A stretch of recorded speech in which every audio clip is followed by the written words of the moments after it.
बच्चों आज हम कर रहे हैं आपकी साइंस की एनसीईआरटी में से ही chapter 10 respiration in organisms. So ये चैप्टर का explanation we have done it before, so I haven't made you do the NCERT exercise of this chapter. So right now what we are going to do, we are going to discuss it, but before that I am damn sure कि आप सब कुछ भूल गए होंगे इस chapter के बारे में. So let me go through the quick summary of this chapter कि हमने exactly पढ़ा क्या था. Also this topic respiration in organism you will see in your standard 8th में देखेंगे, 9th में देखेंगे, and also 10th में भी. This is in one of the most important chapters of biology. So ये chapter कभी waste नहीं जाता पढ़ना. So let us begin with the summary of this chapter. So बच्चों ये है हमारा लेक्चर 217 और हम हैं हमारे चैप्टर रेस्पिरेशन इन ऑर्गेनिजम्स में, जो कि है चैप्टर 10 आपकी एनसीईआरटी के अंदर. सो रेस्पिरेशन चैप्टर में क्या पढ़ा था? First line, respiration is essential for survival of living organisms. It releases energy from the food. Respiration is essential. Respiration बहुत ज़्यादा ज़रूरी है किस चीज़ के लिए? For survival of living organisms. Living organisms के survival के लिए respiration is the most important thing. So अगर हमें survive करना है हमें respire करना पड़ेगा. It releases energy from the food. क्या होता है इसमें? हम जो फूड खाते हैं, सो जब रेस्पिरेशन प्रोसेस करते हैं तो हम करते हैं रेस्पिरेशन से होती है एनर्जी रिलीज, और वही एनर्जी हमारा शरीर यूटिलाइज करता है डिफरेंट पर्पसेस के लिए, डिफरेंट एक्टिविटीज के लिए. So this energy is utilised from the body, by the body, from the food. So oxygen we inhale is used to break down glucose into carbon dioxide and water. Energy is released in this process. हम जो oxygen लेते हैं, आपको पता है हम oxygen लेते हैं, वो आपको पता है. कार्बन डाइऑक्साइड रिलीज करते हैं, ऑक्सीजन इनहेल करते हैं. So the oxygen we inhale is used to break down glucose. Glucose का क्या होता है? ब्रेक डाउन हो जाता है. ग्लूकोज ब्रेक डाउन हो जाता है. किसमें ब्रेक डाउन होता है? Carbon dioxide and water. ठीक है. So oxygen we inhale is used to break down glucose into carbon dioxide and water. जो हम ऑक्सीजन लेते हैं, सो क्या होता है? उससे ग्लूकोज ब्रेक डाउन होता है किसमें? कार्बन डाइऑक्साइड और वाटर में. और क्योंकि ग्लूकोज ब्रेक डाउन होता है कार्बन डाइऑक्साइड वाटर में, तो एनर्जी भी रिलीज होती है. ठीक है. सो ग्लूकोज का break down carbon dioxide water में एनर्जी भी रिलीज करता है. ठीक है. Breakdown of glucose occurs in the cells of an organism's cellular respiration. ठीक है. सो जो ये ग्लूकोज का ब्रेकडाउन होता है, ये जो ग्लूकोज का ब्रेकडाउन होता है किस में अकर होता है? सेल्स में. ठीक है. Breakdown of glucose occurs in the cells of an organism. इसे हम सेलुलर रेस्पिरेशन कहते हैं. ठीक है. ये जो ब्रेकडाउन ऑफ ग्लूकोज का प्रोसेस है कहाँ होता है? ऑर्गेनिजम्स के अंदर. कहाँ पे? सेल्स में. ऑर्गेनिजम्स के अंदर सेल्स में होता है, जिसे हम सेलुलर रेस्पिरेशन कहते हैं. ठीक है. If the food is broken down with the use of oxygen it is called aerobic respiration. हम जो खाना खाते हैं, अगर आप ऑक्सीजन के साथ उस food is broken down with the help of oxygen. अगर ऑक्सीजन का यूज होके, अच्छा फूड को ब्रेक डाउन करना क्या होता है? देखो हम जो फूड लेते हैं, ठीक है, उस फूड से एनर्जी रिलीज होनी होती है. सो उस फूड से एनर्जी ऐसे ही नहीं रिलीज होती है. फूड को छोटे छोटे मॉलिक्यूल्स में ब्रेक होना पड़ता है. सो उसको कुछ तो चाहिए ना, मतलब किस चीज की वजह से ब्रेक होगा? हाँ, एंजाइम्स भी लगते हैं. एंजाइम्स क्या होते हैं? वो हेल्प करते हैं फूड को ब्रेक डाउन करने में. इससे पहले ऑक्सीजन मदद करता है थोड़ी फूड की ब्रेक डाउन होने में. So if the food is broken down with the use of oxygen, it is called aerobic respiration. If the breakdown occurs without the use of oxygen, the respiration is called anaerobic respiration. ठीक है. Aerobic food is broken down with the help of oxygen. Anaerobic food is broken down without use. ठीक है. जहाँ हमारा food break down होता है, क्यों? Food को क्यों ब्रेक डाउन करना है? उससे एनर्जी रिलीज होनी है. ठीक है. क्यों? डायरेक्ट नहीं हो सकता? नहीं, डायरेक्ट नहीं हो सकता. फूड को ब्रेक डाउन होना ही पड़ेगा. कहाँ होता है ये ब्रेकडाउन? कहाँ होता है? सेल्स में. हमारे शरीर में, जो हमारा शरीर किसका बना हुआ है? सेल का बना हुआ है. सो ये जो ब्रेक डाउन होता है कहाँ होता है? सेल के अंदर, और क्योंकि ये सेल के अंदर होता है इसे कहा जाता है सेलुलर रेस्पिरेशन। ठीक है, so food is broken down with the use of oxygen. It is called aerobic respiration. If the breakdown occurs without the use of oxygen, the respiration is called anaerobic respiration. During heavy exercise, when the supply of oxygen to our muscle cells is insufficient, food breakdown is by anaerobic respiration. अब क्या होता है? ये anaerobic respiration का example यहाँ आपको क्या दिया गया है कि जब आप बहुत ज़्यादा भारी भरकम सी एक्सरसाइज करते हो, आप भारी भारी डंबल्स उठाते हो या बहुत भारी एक्सरसाइज करते हो, तो क्या हो जाता है, आप क्योंकि इतनी एक्सरसाइज करते हो तो जो आपके मसल्स में जो ऑक्सीजन का सप्लाई है वो कम हो जाता है, इनसफिशिएंट हो जाता है। जो फूड है उसको कैसे ब्रेक डाउन होना पड़ता है? Anaerobic respiration. क्यों? क्योंकि ऑक्सीजन नहीं मिल रही है, तो जो मसल्स में जो ऑक्सीजन को सप्लाई नहीं मिल रही है, तो फूड कैसे ब्रेक डाउन होगा? एनएरोबिक। अच्छा, अब आप कहोगे ये बात क्यों बता रही हो? तो मैं ये बात इसलिए बता रही हूँ, तो आपको याद होगा, आप कभी कभी जो एक्सरसाइज करने के बाद आपको मसल क्रैम्प्स पड़ते हैं। मसल क्रैम्प्स मतलब आपके जो मसल्स हैं वो कराते हैं, आपको ऐसे लगता है खिंच रही हैं मांसपेशियां। ऐसा क्यों होता है? क्योंकि ऑक्सीजन की हो जाती है कमी, और ऑक्सीजन की कमी के कारण होता है एनएरोबिक रेस्पिरेशन। फूड तो ब्रेक डाउन होगा ही, क्योंकि फूड खाया है सेल के अंदर, सेल तो अपना प्रोसेस कर ही रहा है, पर ये जो प्रोसेस है ये ऑक्सीजन की कमी के कारण हो रहा है। ऑक्सीजन है ही नहीं इस प्रोसेस के अंदर। क्यों? क्योंकि आप एक्सरसाइज कर रहे हो और आपकी सारी जो एनर्जी है आपने एक्सरसाइज में ले ली, मतलब ऑक्सीजन एक्सरसाइज में आपने यूज कर ली है, तो अब जो ब्रेकडाउन ऑफ फूड है वहां ऑक्सीजन प्रेजेंट ही नहीं है, तो क्योंकि वहां एनाएरोबिक रेस्पिरेशन है तो आपको मसल क्रैम्प्स होते हैं। सेम दौड़ने से होता है, आप बहुत लंबी कहीं रेस लगाते हो, बहुत आपने किसी दौड़ में, किसी रनिंग में, स्प्रिंटर में, किसी में हिस्सा लिया होता है, तो आप देखोगे बहुत दौड़ने के बाद आपके पैर एकदम टूटने से लगते हैं। सो ये भी एनाएरोबिक रेस्पिरेशन की वजह से है। Breathing is a part of the process of respiration during which N organism takes in the oxygen rich air and gives out as air rich in carbon dioxide. The respiratory organs for the exchange of gases vary in different organisms. अब आपको respiration, काफी लोग जो हैं respiration और breathing को mix कर देते हैं। ब्रीदिंग सांस लेना, रेस्पिरेशन एक अलग प्रोसेस है, ठीक है। सो अलग in the sense breathing part है रेस्पिरेशन का, ठीक है। ब्रीदिंग क्या है? पार्ट है रेस्पिरेशन का। So breathing is a part of respiration, ठीक है। तो आप रेस्पिरेशन और ब्रीदिंग को एक ही चीज नहीं बोल सकते हो। क्यों? क्योंकि रेस्पिरेशन में ब्रेक डाउन ऑफ फूड होता है। रेस्पिरेशन की डेफिनेशन पहली लाइन में लिखी हुई है, it releases energy from food. भाई फूड से एनर्जी रिलीज होती है, ठीक है। सो ये ब्रेक डाउन ऑफ फूड होता है इसमें, ठीक है। So breathing is a part of the process of respiration during which an organism takes in oxygen rich air and gives out air rich in carbon dioxide. The respiratory organs for the exchange of gases vary in different organisms, ठीक है। So breathing respiration का part है और इसके दौरान एक जो organism है वो ऑक्सीजन रिच एयर लेता है और carbon dioxide rich air through out करता है। और जो रेस्पिरेटरी ऑर्गन्स हैं for the exchange of gases vary in different organisms. So अलग अलग ऑर्गेनिजम्स में जो रेस्पिरेटरी ऑर्गन्स हैं जो गैसेस के एक्सचेंज में काम आते हैं वो अलग अलग होते हैं। हर ऑर्गेनिज्म में वो अलग अलग होते हैं।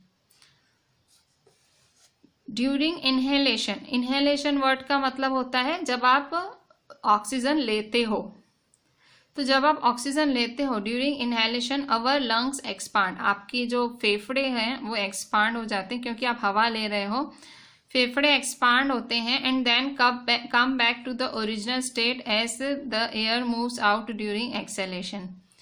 अब क्या होता है, जब आप इनहाल करते हो तो आपके लंग्स हो जाते हैं एक्सपांड और फिर क्या होता है जब एयर बाहर चला जाता है, आप मतलब हवा छोड़ते एयर जो, क्योंकि आप एक्सेल भी करते हो ना, आप ब्रीदिंग करते हो, इनहेल भी करते हो, एक्सेल सांस लेते भी हो सांस छोड़ते भी हो। सांस लेते हो मतलब ऑक्सीजन लेते हो, कार्बन डाइऑक्साइड छोड़ते हो। तो लेना मतलब इनहेल करना, इन मतलब अंदर, एक्सेल मतलब बाहर, ठीक है। So during inhalation our lungs expand and then come back to original state as the air moves out during exhalation. ठीक है. Increased physical activity enhances the rate of breathing. ठीक है. So अगर physical activity इंक्रीज हो जाती है, physical activity बढ़ जाती है, सो इससे क्या हो जाता है, हमारा रेट ऑफ ब्रीदिंग भी बढ़ जाता है. मतलब जब आप कोई बहुत मेहनत वाला काम कर रहे हो फिजिकल में, आप सपोज आपने बहुत ज़्यादा डांस कर ली तो आपकी सांस फूलने लगती है, तो वो क्या है, आपका रेट ऑफ ब्रीदिंग इनहेंस हुआ, बढ़ गया. ठीक है. In animals like cow, buffalo, dog, cat, the respiratory organs and the process of breathing are similar to those in humans. So काफ़ी ऐसे एनिमल्स हैं जिनमें ये जो प्रोसेस ऑफ ब्रीदिंग है या रेस्पिरेशन प्रोसेस है वो एक सा ही है जैसे कि ह्यूमंस में है. इन earthworm the exchange of gases occurs through the moist skin. Earthworm मतलब ये जो कीड़ा होता है, इसमें क्या होता है, अर्थवॉर्म में the exchange of gases occurs through the moist skin. Moist skin मतलब ये जो स्किन होती है गीली सी, moist skin. In fishes it takes place through gills and in insects through the tracheae. So fishes में ये कैसे होता है, fishes में गिल्स की मदद से होता है और इंसेक्ट्स में ट्रैकिए की मदद से. ठीक है. सो अर्थवॉर्म में एक्सचेंज ऑफ गैस कैसे होता है, मॉइस्ट स्किन, फिशेस में गिल्स, इंसेक्ट्स में ट्रैकिया. ठीक है. अर्थवॉर्म में मॉइस्ट स्किन, फिशेस में गिल्स, इंसेक्ट्स में ट्रैकिया. ठीक है.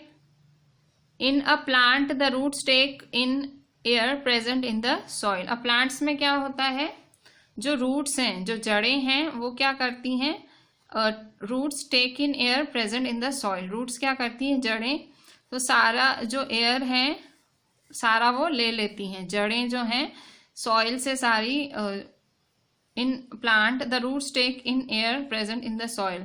जो सॉइल में एयर होती है वो जड़ें ले लेती हैं. Leaves have tiny pores called stomata. ये आपको पता है, जो हमारे लीव्स हैं, जो आपने ये चैप्टर 1 के अंदर पढ़ के आए हो, लीव्स के अंदर जो छोटी छोटी ओपनिंग्स होती हैं, पोर्स होते हैं, उसे स्टोमेटा कहते हैं.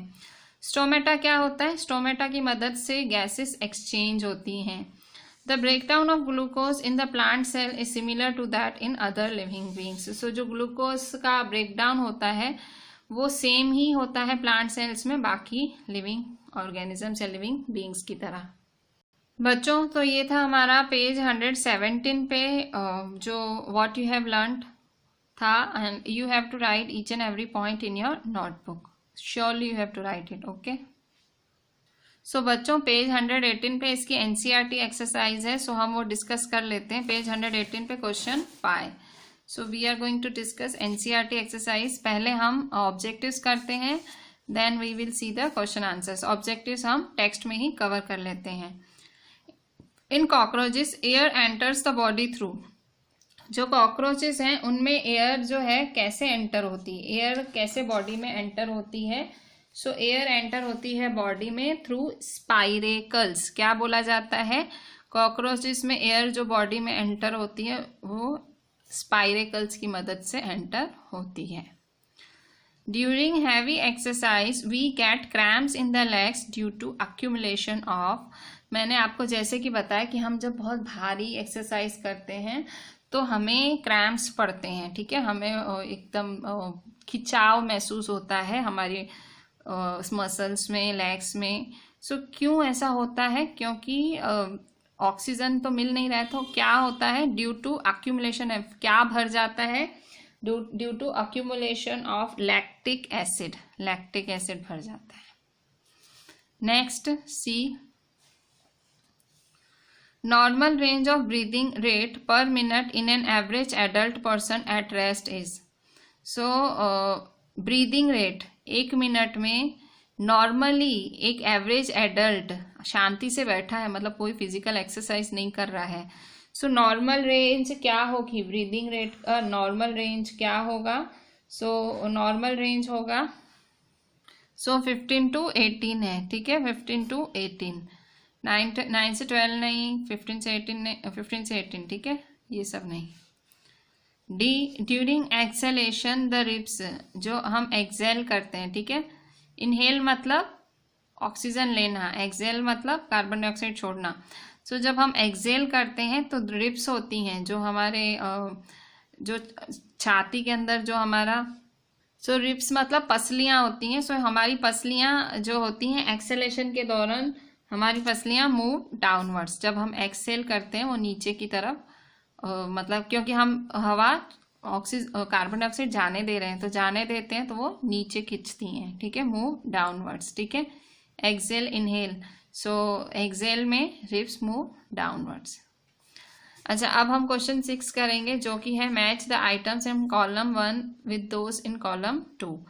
सो कॉलम 1 में है east, diaphragm, skin, leaves, fish, frog.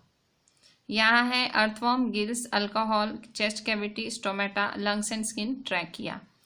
सो ईस्ट, तो ईस्ट के साथ किसे मैच करेंगे? ईस्ट के साथ होगा अल्कोहल मैच। अच्छा, ये कहाँ से आया? ईस्ट अल्कोहल कहाँ से आया?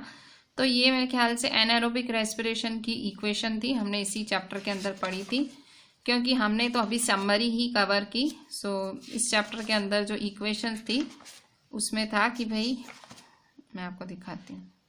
सो यहाँ देखो, ये है आपका पेज नंबर 108 आपकी एनसीईआरटी के अंदर, देखो लिखा हुआ है glucose without use of oxygen, alcohol, carbon dioxide, energy. और ये हुआ anaerobic, without oxygen anaerobic, oxygen की मदद से एरोबिक। सो विदाउट है तो एनारोबिक है। सो कौन करता है ये? एग्जाम्पल है ईस्ट, ये है ना, yeast are single cell, they respire anaerobically, ठीक है। And during the process yield alcohol, yeast क्या देती है? अल्कोहल देती है। और ये कहाँ किस में काम आती है? ईस्ट वाइन बनाने में, बियर बनाने में, ठीक है। सो ये है हमारा एनारोबिक रेस्पिरेशन की वजह से ईस्ट मतलब अल्कोहल और बियर बन पाता है इस वजह से। सो ईस्ट क्या देगी? अल्कोहल। फिर डायफ्राम, सो डायफ्राम क्या है? डायफ्राम चेस्ट कैविटी है, ठीक है। जब आपने ये इनहेल एक्सेल पढ़ा था उसमें उसका डायग्राम भी बना हुआ है। ये है डायफ्राम, डायफ्राम उसमें जी साइलेंट है, ठीक है। ये डायग्राम वाला डायग्राम नहीं है, ये डायफ्राम है, ठीक है। डायफ्राम कहाँ आया? सो ये भी इस आपके यहाँ आपकी एनसीईआरटी के अंदर इसकी भी फिगर बनी हुई थी। सो this is the figure of human respiratory system, और यहाँ ये रहा डायफ्राम, ठीक है। ये रिब्स हैं, ठीक है, और ये लंग्स हैं, ठीक है। सो ये डायफ्राम है, ठीक है। एक कैविटी जैसा होता है, चेस्ट कैविटी है, ठीक है।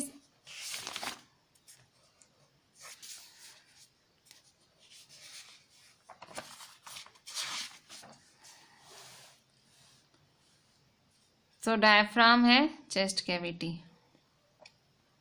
स्किन, सो स्किन में, स्किन किससे मैच होता है? अर्थवर्म से होगा, कुछ और है ही नहीं जिससे मैच हो। सो अर्थवर्म स्किन से रिस्पायर करती हैं।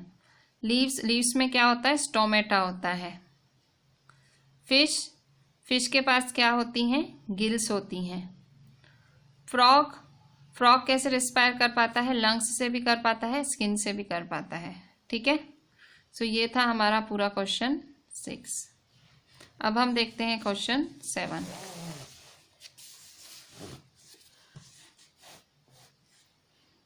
Question 7, mark T if the statement is true and F if it is false. First, during heavy exercise the breathing rate of a person slows down. जब आप बहुत भारी भरकम एक्सरसाइज करते हो आपका ब्रीदिंग रेट कम हो जाता है। सो गलत बात है, बढ़ जाता है, उल्टा बहुत बढ़ जाता है। So this is false. Next, plants carry out photosynthesis only during day and respiration only at night. So plants जो हैं फोटोसिंथेसिस सिर्फ दिन के दौरान करते हैं और रेस्पिरेशन खाली रात के टाइम करते हैं। So this is also a wrong thing, false. Third, frogs breathe through their skins as well as their lungs. ये तो आप अभी अभी देख के आए कि फ्रॉग जो है स्किन से भी ब्रीथ कर सकता है और लंग्स से भी। सो this is a true thing. The fishes have lungs for respiration. Fishes के पास लंग्स होती हैं रेस्पिरेशन के लिए। सो हमने तो पढ़ा है फिशेस के पास गिल्स होती हैं, ठीक है। सो फिशेस के पास गिल्स होती हैं रेस्पिरेशन के लिए, so false. The size of the chest cavity increases during inhalation. जो चेस्ट कैविटी की साइज है, जब आप इनहेल करते हो, सांस अंदर लेते हो, तो चेस्ट कैविटी की साइज बढ़ जाती है, इंक्रीज हो जाती है। So the size of chest cavity increases during inhalation, ठीक है, ट्रू। अच्छा, so this was our question 7। इसके बाद है हमारा, ये आपको क्रॉसवर्ड टाइप है। सो मुझे एक्चुअली क्रॉसवर्ड में तो कुछ बहुत इंटरेस्ट नहीं है, बट यहाँ आपका ये जो 9 है, इससे आपको 1 मार्क का बहुत ज़्यादा आपको आइडिया लग जाएगा कि 1 मार्क कैसे होगा। सो हम ये क्रॉस सॉल्व करते हैं एंड फिर आप यहाँ पे इसको क्रॉस कर देना, ठीक है। सो सबसे पहले एयर ट्यूब्स ऑफ इंसेक्ट्स, जो इंसेक्ट्स के पास एयर ट्यूब्स होते हैं उसे क्या कहा जाता है? उसे कहा जाता है ट्रैकिया। क्या कहते हो? Trachea. Next, skeletal structure surrounding chest cavity. Chest cavity के आजू बाजू जो स्केलेटल होते हैं, ढांचे होते हैं, उन्हें क्या कहते हैं? रिब्स, ठीक है, हड्डियों के ढांचे, उन्हें रिब्स कहते हैं। Next, muscular floor of chest cavity. जो चेस्ट कैविटी का फ्लोर है, अभी अभी आया था, मैंने आपको डायग्राम में जाके दिखाया भी था, डायफ्राम, ठीक है, diaphragm. Tiny pores on the surface of leaf. Leaf पे जो छोटे छोटे पोर्स होते हैं, those are called stomata.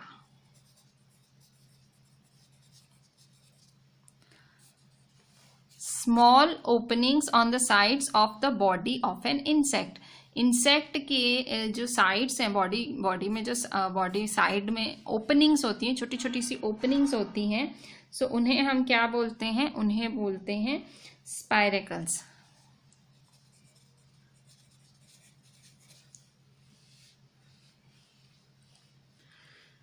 Next है the respiratory organs of human beings. Human beings के जो रेस्पिरेटरी ऑर्गन्स हैं, सो वो क्या है? ह्यूमन बींग्स के रेस्पिरेटरी ऑर्गन्स हैं लंग्स, ठीक है, हम लंग्स से रिस्पायर करते हैं। नेक्स्ट है the openings through which we inhale.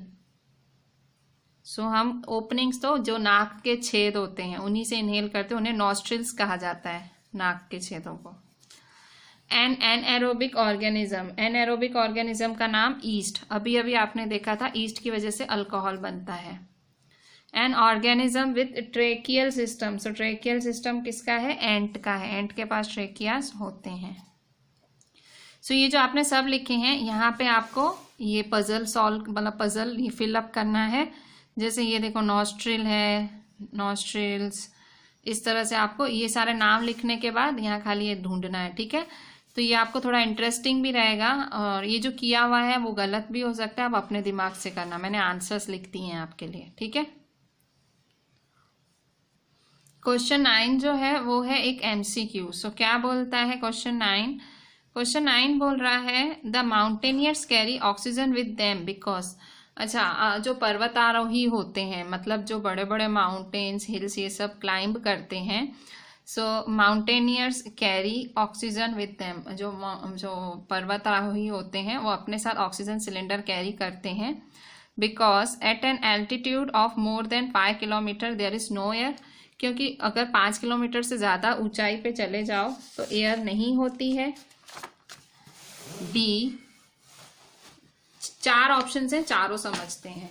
So B वाला ऑप्शन है the amount of air available to a person is less than that available on ground. So जो जमीन पे जितनी एयर अवेलेबल होती है उतनी ऊपर नहीं होती है। C, temperature of air is higher, गर्म होती है। D, pressure of air is higher, pressure ज्यादा होता है। सो करेक्ट ऑप्शन क्या है? करेक्ट ऑप्शन है हमारा बी। क्या है correct option? B. The amount of air available to a person is less than that of available in the ground. जितनी हम ग्राउंड पे हवा हमारे लिए अवेलेबल होती है उतनी ऊपर नहीं होती। So B is the correct option. इसलिए ऑक्सीजन सिलेंडर ले जाने पड़ते हैं। So this is the objective. all the objectives we covered of this chapter. So now हम exercises, ये जो 4 questions हैं, we will cover it too. बच्चों, so NCERT के questions करते हैं हम लोग डिस्कस. So आपके हमने जो objectives डिस्कस करे, you have to complete them in your NCERT textbook. And now what we are discussing question answers. You have to write them in your notebook. First number, why does an athlete breathe faster and deeper than usual after finishing the race? एक athlete क्यों fast breathing करता है, deep breathing करता है than usual. ठीक है, मतलब regular से वो ज़्यादा फास्टर या ज़्यादा डीपर ब्रीथ क्यों करता है after finishing the race finish करने के बाद एथलीट जो है ज़्यादा फास्ट ब्रीदिंग और ज़्यादा गहरी सांसें क्यों लेता है. एथलीट मतलब ऑब्वियसली जो रनर होता है. The athlete has to run fast during the race. Common sense है, एक एथलीट को बहुत ज़्यादा तेज़ दौड़ना पड़ता है रेस के दौरान. The body needs more energy which increases the demand of oxygen to break down food. शरीर को एनर्जी ज़्यादा चाहिए होती है. क्यों? क्योंकि जो ऑक्सीजन है which increases the demand of oxygen to break down food. So body जो है उसको एनर्जी ज़्यादा चाहिए होती है क्योंकि ऑब्वियसली बॉडी तेज दौड़ रही है तो एनर्जी ज़्यादा चाहिए. अब एनर्जी ज़्यादा चाहिए मतलब ऑक्सीजन की डिमांड बढ़ जाती है. ऑक्सीजन की डिमांड क्यों बढ़ती है? आपको पता है breaking down of food break down होता है तो एनर्जी मिलती है. एनर्जी कैसे मिलती है? फूड ब्रेक डाउन कैसे होता है? ऑक्सीजन से. मतलब ऑक्सीजन इतनी सारी यूज हो गई. सो ऑक्सीजन यूज हो गई तो अब ब्रीदिंग में कम पड़ी तो एथलीट क्या करता है, जोर जोर से फास्ट उसको ब्रीदिंग होती है. And deeper to inhale more oxygen. ठीक है, मतलब उसको सांस की जरूरत ज्यादा पड़ती है क्योंकि अंदर क्या फूड ब्रेक डाउन होता जाता है. एनर्जी इसको चाहिए, फुल एनर्जी चाहिए होती है तो फूड ब्रेक डाउन हो जाता है. ऑक्सीजन लेता जाता है, उसको ऑक्सीजन और चाहिए. ऑक्सीजन कैसे लेता है? इनहेल. सो इतनी जल्दी ऑक्सीजन लेता है तो ब्रीदिंग फास्ट होती है. ठीक है, मैंने ये सारा फास्ट बोला ना, मेरी भी सांस फूलने लगी. ठीक है, सो ऐसे होता है. So athlete has to run fast during the race. The body needs more energy which increase demand of oxygen to break down food. So athlete has to breathe faster and deeper to inhale more oxygen. ठीक है. अच्छा, next है question 2. List the similarities and differences between aerobic and anaerobic respiration. So आपको aerobic और anaerobic respiration के बीच में similarities भी लिखनी है एंड डिफरेंसेस भी लिखने हैं. Same situation different situation, between situation नहीं, डिफरेंसेस. सो सेम चीजें क्या है, डिफरेंट क्या है एरोबिक एनारोबिक में. सो एरोबिक में डिफरेंस क्या है? डिफरेंस है aerobic respiration it occurs in the presence of oxygen. ये ऑक्सीजन की प्रेजेंस में होता है या एब्सेंस ऑफ ऑक्सीजन में होता है. इसमें large amount of energy is release, इसमें बहुत एनर्जी रिलीज होती है. इसमें small amount of energy release, कम रिलीज होती है. एरोबिक में food molecules are broken down into water and carbon dioxide. ठीक है, सो एरोबिक में क्या होता है, जो फूड मॉलिक्यूल्स हैं वो ब्रेक डाउन होते हैं वाटर में और कार्बन डाइऑक्साइड में. और एनएरोबिक में क्या होता है, एनएरोबिक में फूड मॉलिक्यूल्स हैं जो ब्रेक डाउन होते हैं इथाइल अल्कोहल और कार्बन डाइऑक्साइड में. ये सारा एनसीईआरटी के अंदर आ चुका था, भूल गए हो तो ये वापस याद करने का टाइम आ गया है. Aerobic presence, anaerobic absence. किसका? ऑक्सीजन. इसमें large amount of energy release, small amount. इसमें food molecules are broken into water and carbon dioxide. इसमें food molecules are broken into ethyl alcohol and carbon dioxide. ठीक है, ये है difference between. Similarity क्या है दोनों में? सिमिलैरिटी है both aerobic and anaerobic respiration produce energy and give out carbon dioxide. दोनों एरोबिक और एनारोबिक रेस्पिरेशन क्या करती है? एनर्जी रिलीज करती है और कार्बन डाइऑक्साइड छोड़ती है. ठीक है, दोनों एरोबिक और एनारोबिक रेस्पिरेशन एनर्जी रिलीज करती है और कार्बन डाइऑक्साइड छोड़ती है. बच्चों, नेक्स्ट क्वेश्चन है, why do we often sneeze when we inhale a lot of dust laden air. So कभी आप है ना डस्ट आपके सांस लेने में डस्ट आ जाती है, मतलब डस्ट वाला होता है एयर, तो बहुत छींकें आती हैं, स्नीजिंग करते हो. क्यों? Answer, sometimes dust particles, pollen etcetera pass nasal hair and irritate the lining of nasal cavity. ठीक है, कई बार क्या होता है, जो डस्ट पार्टिकल्स होते हैं, पोलन होते हैं, वो क्या करते हैं, वो हमारे जो नाक के जो छेद हैं, जो नेसल हेयर हैं, उसमें पास होते हैं and irritate the lining of the nasal cavity. और इससे क्या होता है, जो हमारी नेसल कैविटी में जो लाइनिंग है उसको इरिटेट करते हैं। Then we sneeze as we want to get rid of the unwanted particles like dust, pollen etcetera from our body. फिर हम क्या करते हैं, हम छींक देते हैं, ठीक है। सो छींकने की वजह से as we want to get rid of unwanted particles like dust, pollen etcetera, हम छींकते हैं तो जो अनवांटेड पार्टिकल्स हैं, डस्ट, पोलन, ये सब क्या हो जाता है, हमारे शरीर से, हमारी बॉडी से चला जाता है। एक्चुअली पता है, हमारे जो नॉस्ट्रिल्स होते हैं, जो ये एयर होता है, वो नॉस्ट्रिल्स में जो हेयर होते हैं, हमारे जो नाक के छेद हैं, हेयर होते हैं छोटे छोटे, वो इसीलिए ही होते हैं कि डस्ट पार्टिकल्स अंदर ना चले जाएं, हमारे सांस लेते लेते हमारे नली में ना चले जाएं। सो वो वहीं जो हमारे बाल हैं नाक के अंदर के, वो उनको रोक लेते हैं और फिर हम छींकते हैं तो वो बाहर निकल आते हैं, ठीक है। So as we want to get rid of unwanted particles like dust, pollen, etc. from our body, it allows only clean and dust-free air to enter our body. So ये जो इससे क्या होता है, जब हम स्नीज करते हैं तो हम वो जो पार्टिकल्स हैं, डस्ट पार्टिकल्स हैं, उन्हें हम हमारे शरीर से निकाल देते हैं, मतलब डस्ट फ्री एयर ही एंटर होती है हमारे शरीर में। सो दिस इज क्वेश्चन 3। बच्चों क्वेश्चन 4 क्या बोल रहा है, क्वेश्चन 4 है take 3 test tubes, fill 3/4 of each with water, लेवल them A, B and C। 3 test tubes लो। टेस्ट ट्यूब्स क्या होते हैं, लेबोरेटरीज में कांच के छोटे छोटे टेस्ट ट्यूब्स यूज होते हैं, उनको 3/4 पानी से भर दो। Label them A, B, C, keep a snail in test tube A, a water plant in test tube B, and in C keep B and water plant in B and C, keep snail and plant both. Which test tube would have the highest concentration of CO2? क्या बोल रहा है question में, A, B, C 3 test tube लो, तीनों को भरो 3/4 मतलब 75% भर दो पानी से। पहले में एक स्नेल डालो, स्नेल मतलब कीड़ा, ठीक है, धीरे धीरे चलता है वो वाला कीड़ा डालो। दूसरे में एक पौधा डालो, वाटर प्लांट। तीसरे में स्नेल भी डालो, प्लांट भी डालो। अब कह रहा है कि कौन से टेस्ट ट्यूब में सबसे ज्यादा कार्बन डाइऑक्साइड होगी। सो सबसे ज्यादा कार्बन डाइऑक्साइड किस में होगी, टेस्ट ट्यूब ए में। क्या रीजन है सबसे ज्यादा टेस्ट ट्यूब ए में, जो स्नेल वाला टेस्ट ट्यूब है उसमें सबसे ज्यादा कार्बन डाइऑक्साइड क्यों होगी, क्योंकि स्नेल क्या है, स्नेल सांस ले रहा होगा, सो स्नेल कार्बन डाइऑक्साइड गिव कर रहा होगा, दे रहा होगा, तो वो पानी में इकट्ठी हो रही होगी, ठीक है। जबकि प्लांट क्या होता है, प्लांट तो कार्बन डाइऑक्साइड लेता है, ऑक्सीजन छोड़ता है, तो दूसरे वाले में तो होगा ही नहीं। तीसरे वाले में स्नेल और प्लांट दोनों है, समझो स्नेल कार्बन डाइऑक्साइड छोड़ रहा होगा तो प्लांट ले रहा होगा। सो इसलिए पहले वाले में जिसमें स्नेल है, स्नेल क्या है, प्राणी है, इसलिए उसमें ज्यादा होगी, ठीक है। बच्चों हम देखेंगे चूज द करेक्ट ऑप्शन। अभी ये एक्स्ट्रा क्वेश्चंस हैं, हमारे एनसीईआरटी एक्सरसाइज पूरी हुई।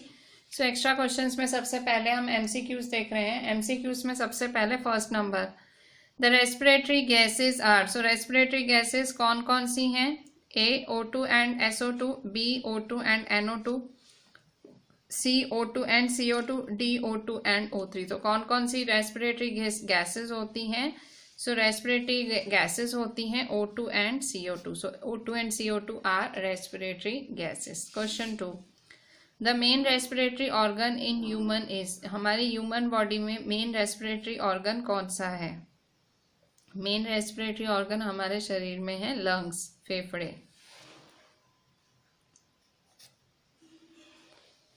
Question 3, the cellular aerobic respiration takes place in.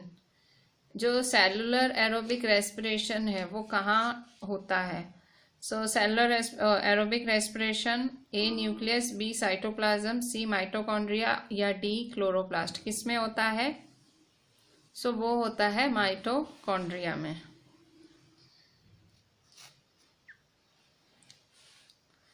Question 4, the raw material for the cellular respiration is. Cellular respiration, cells के अंदर रेस्पिरेशन होती है, उसमें क्या यूज होता है, main material starch, glucose, sugar या ऑल ऑफ दिस। सो सबसे ज्यादा यूज होता है raw material glucose. Question 5, the end products of aerobic respiration are. So aerobic respiration के एंड प्रोडक्ट्स कौन से होते हैं, मतलब एरोबिक रेस्पिरेशन होने के बाद क्या क्या मिलता है। सो एरोबिक रेस्पिरेशन होने के बाद कार्बन डाइऑक्साइड, वाटर और एनर्जी मिलती है, ठीक है। सो लैक्टिक एसिड नहीं मिलता है, अल्कोहल नहीं मिलता है, सो कार्बन डाइऑक्साइड, वाटर और एनर्जी मिलता है, ठीक है। सो ये सब हमें मिलता है हमारे एरोबिक रेस्पिरेशन के करने के बाद। बच्चों अभी हम fill in the blanks discuss कर लेते हैं एक्स्ट्रा का, ये भी आपको लिखने हैं, एमसीक्यूज भी लिखने थे, ठीक है। फिल इन द ब्लैंक्स में first, the breathing is a blank process while cellular respiration is a blank process. So breathing is a physical process, cellular respiration is a chemical. Breathing physical process है, मतलब सांस लेते हो छोड़ते हो, जबकि cellular respiration है एक chemical process. Second, main source of energy for living beings is, कहाँ से आपको एनर्जी मिलती है, food. Third, the taking of air rich in oxygen into body is called, जो आप हवा लेते हो, सांस अंदर लेते हो ऑक्सीजन वाली, उसे क्या कहते हैं, inhalation. Fourth, the accumulation of blank causes muscle cramps. आपके जो मसल क्रैम्प्स, मसल क्यों क्रैम्प करते हैं, तो क्या हो जाता है, लैक्टिक एसिड अक्यूमुलेट हो जाता है. Fifth, the main products of aerobic respiration are blank and blank.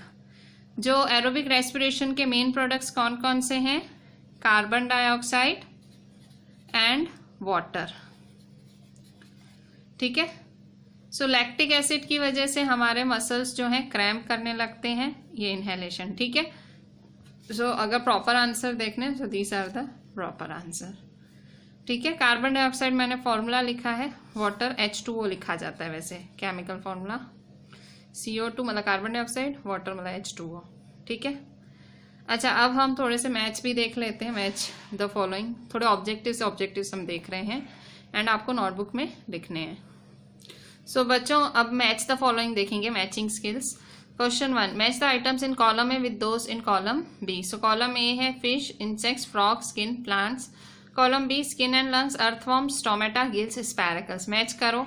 Fish किससे ब्रीथ करता है, सो फिश रिस्पायर करता है गिल्स से, सो फिश के साथ गिल्स मैच होगा. इंसेक्ट्स किससे रेस्पायर करते हैं, so through स्पैरिकल्स.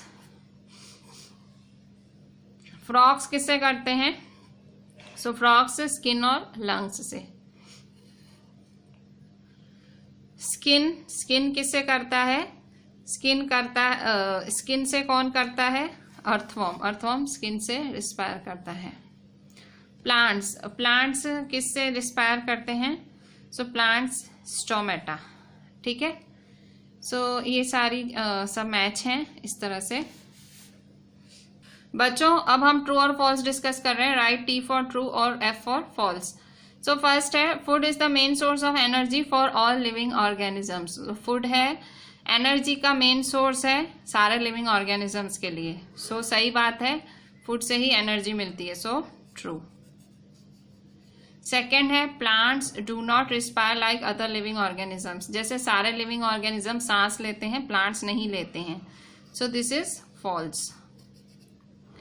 During heavy exercise the breathing rate is decreased. जब बहुत ज्यादा भारी भरकम एक्सरसाइज करते हो आपकी सांस कम हो जाती है, ब्रीथिंग रेट कम हो जाता है, सो दिस इज फॉल्स. बढ़ जाता है, उल्टा बढ़ जाता है, जल्दी जल्दी सांस लेने लगते हो, ठीक है.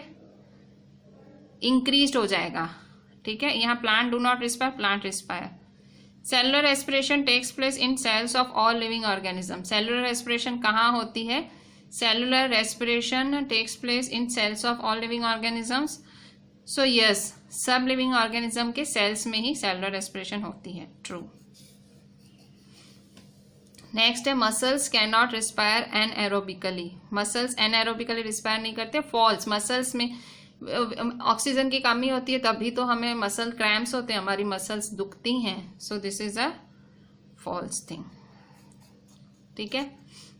So this was our true और फॉल्स ऑल्सो. सो हमने जो भी एक्स्ट्रा डिस्कस किया हमारी एनसीईआरटी के अलावा हमने ऑब्जेक्टिव्स ही डिस्कस करे हैं, and you have to write each and everything properly. So with this I am ending my today's lecture, and this is me, Yorishika ma'am, requesting you to write each and everything properly. I am humbly requesting you not to skip a single point. ठीक है, आपको what you have learned लिखना है, NCERT exercise पूरी लिखनी है. उसके बाद हमने जो भी ऑब्जेक्टिव्स डिस्कस करे हैं, you have to write each and everything properly and WhatsApp me. So with this ending my lecture, do each and everything properly, WhatsApp me. Thank you.